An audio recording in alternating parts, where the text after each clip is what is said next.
Hi, this is Mark Soden with Santa Ana Noise Fest number 13, and we are here interviewing Austin Rich. My name is Austin Rich. I'm involved with Mini Mutations, among other projects, focused here out of Salem, Oregon. What led you to experiment with noise? Yeah, well, it's kind of been a long path. I think a lot of people have maybe a bit of a journey with their own art and the stuff that they do. Um, my first band was in the early '90s. I played in some punk bands with some friends of mine, and quite enjoyed that. But I was always attracted to kind of stranger and weirder things. And uh, shortly after that, I got involved in radio, and so I spent basically from 1998 until now.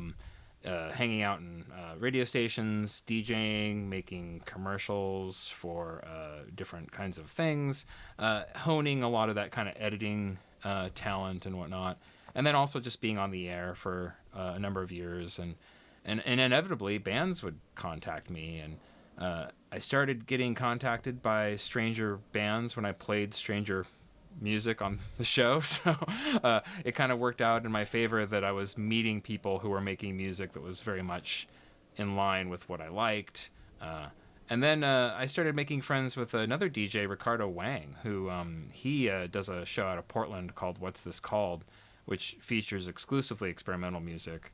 And when I was engineering for his show, I would meet the artists that he would bring in, and really started getting my mindset going about like what I could do and what the possibilities were with music and experimental music, and how simple some of the setups were that people would bring in, and how vast the sound range was. And it really felt like something that I could do a lot with, and didn't need to have like, a ton of experience or education. I didn't need to have like someone mentoring me into it seemed like something I could tackle.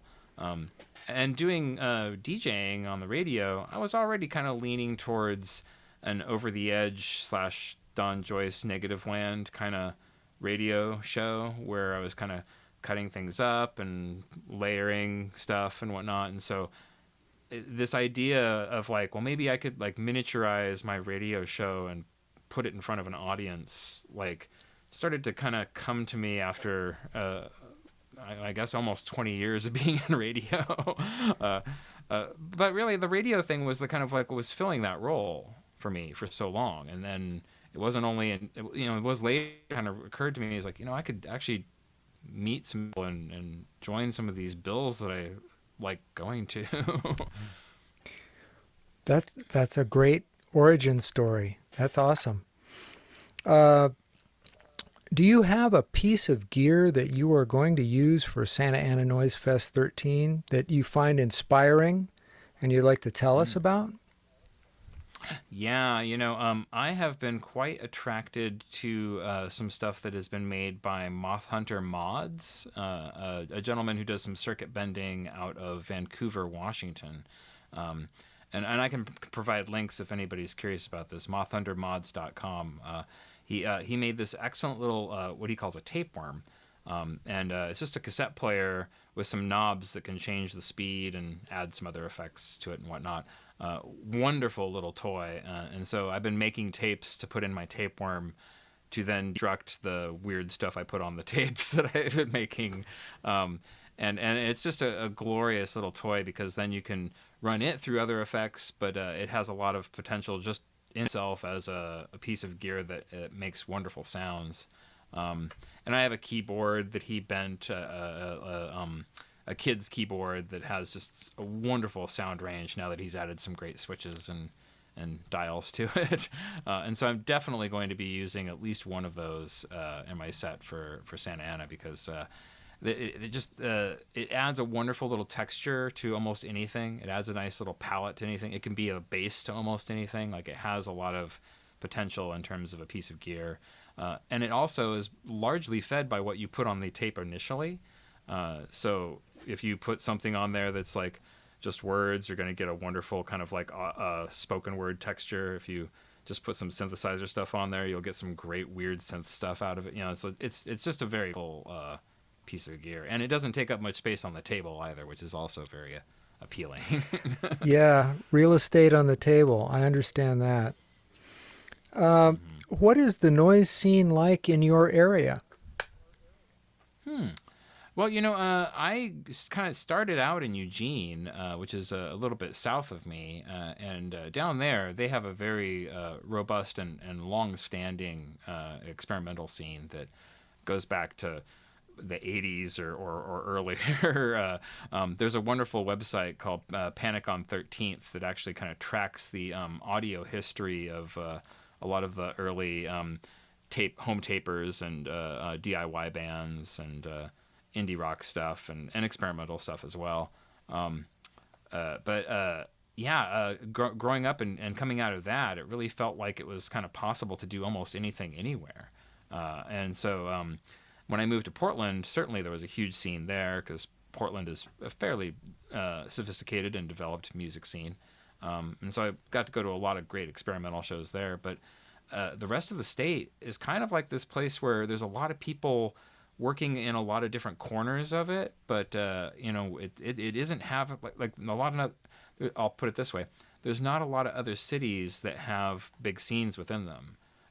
I'd say the next best place to go, which is also about an hour away from where I live, is Corvallis, where they have a wonderful burgeoning. It's certainly small, but everyone that works in that scene is just really dedicated to making excellent art and music and putting on fun shows. And I love playing in Corvallis when I get an opportunity to do it. But yeah, unfortunately, Salem, we're kind of light on the experimental. We're certainly more into the rock and roll in this town, and there's a lot more kind of indie pop and that kind of thing available to the Mm-hmm. average person who wants to go see a show. Less on the synthesizers, keyboards, weird gear kind of things. And it comes and goes. Sometimes people are in town who seem to be a little bit stranger, and then sometimes they move on or do something else. The pandemic has obviously changed so much about music and live performances that essentially like Salem is kind of asleep right now in terms of music, and I can kind of feel around the edges where everybody's about ready to unveil what they've been working on, and maybe there'll be a lot of cool experimental stuff when that happens. Who knows? We hope for it. Um, on the note of live performance, how do you prepare for a performance? Yeah. I made an early and maybe foolish decision with Mini Mutations where I wanted almost all of my live performances to be a little bit different. And so even when I tackle the same kind of subject or use the same kind of samples or equipment, I try to vary the approach on that particular material, just Mm-hmm. so that I'm not actually and I don't want to repeat myself too much if I can avoid it. And fortunately, there's a wealth of things to make music about and subjects to address and material to sift through. So I'm not worried about running out of ideas per se. The foolish part of it is when I book a few shows in a row and suddenly I have to come up with like 5 different sets pretty rapidly. uh, uh, but what it comes down to is that I'll just kind of like sit around and think about what I'd like to do a set about, or what kind of thing is currently nudging my brain in interesting ways, and then I'll kind of sketch out like a rough idea of like, well, if I'm gonna include samples, I'll need something where people talk about this and say this, and so start doing some research and pulling things together, and then eventually it kind of just like snaps into place where like the idea becomes so concrete in my head where I'm like, well, the next logical step is I have to have this piece of equipment, I need this sound base, I need this drum track, it's like it all kind of like begins to kind of like weave together in a interesting way. But I have to work on it. Like I don't think that it just pops into my brain. Like I think it's one of those things where like I have to actively like churn on it and kind of mull things over and write things down and try some samples and try this and like I hate to say that there's ever like a moment of like complete inspiration that just pops out of nowhere. I think it all comes from trial and error. Actual physical stuff. So you don't mull it over and then go to sleep and wait for it to pop into your dreams or anything. I mean, sometimes I get lucky with that, and often the next day I do have a little more juice in me in terms of like, oh, well, what if I tried this? And like I have new ideas of what could work. But I really have found that like there is no moment of just kind of like the clouds part as I'm walking, and suddenly I see in my mind the full song fully realized. Like I guess it just doesn't work like that for me. I'm more of kind of like the woodshedder, where I'm sitting at the table with the gear, going like, what does this one sound like, and what does this one sound like, and eventually I figure out how they all should go Hooked together. But together. Yeah. um, Yeah. Absolutely.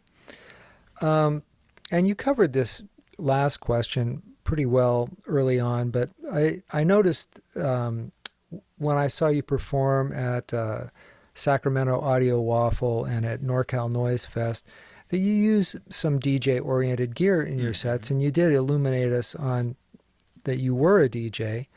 But about that gear, what about that gear appeals to you in a noise setting? Yeah, a lot of it stems from this notion that I can't remember who first said this or described it this way. But the more things that I have that can paint wider sound palettes, the more opportunity I have for kind of doing different things. And not too long ago, burned CDs and MP3 thumb drives, which is what my CDJs take, were kind of like the currency for everything. And those CDJs were pretty common. Like I would go visit other radio stations and they'd have almost the identical brand that I had. And so it kind of made sense where I was like, well, if I get good at these, then I can kind of translate what I do to other places pretty easily because this gear is almost everywhere. Mm-hmm. And so that was kind of one of the initial ideas behind it. Like I had a brief idea that I might actually be a DJ in bars and clubs and try to make money that way, but that is also a foolish route if anybody was considering that as a career path. The money's not so good, unfortunately. You might have a great time. Don't get me wrong. Do it for that reason. But yeah, getting back to the gear, they're so versatile in the way that you can use them.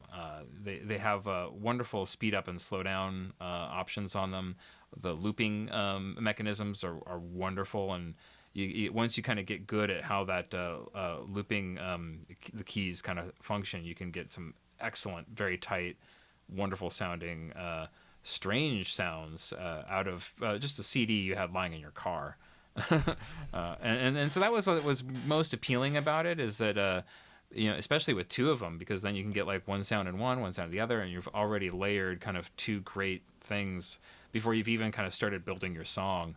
And so especially on that first couple of tours that I did, it just became a wonderful piece of gear that just like quickly laid down something for me that I could then build on top of. And Mm-hmm. I've kind of moved away from them as time has gone on. I mean, every once in a while, I still bring them out because they're still useful for a lot of reasons. But I'm moving more towards like synthesizers and keyboards, and having a bit of a backing track and then playing to the backing track. Um, Mm-hmm. and I mean, there's no wrong way to do experimental stuff. There's a number of ways to try it. I have a feeling that I'm going to move back towards playing the bass soon, because I have this interest in actually picking that thing up again. So, I just go through phases where different instruments me, and fortunately, there's enough of them where I can kind of try stuff out when I'm feeling bored of one thing. And Perfect.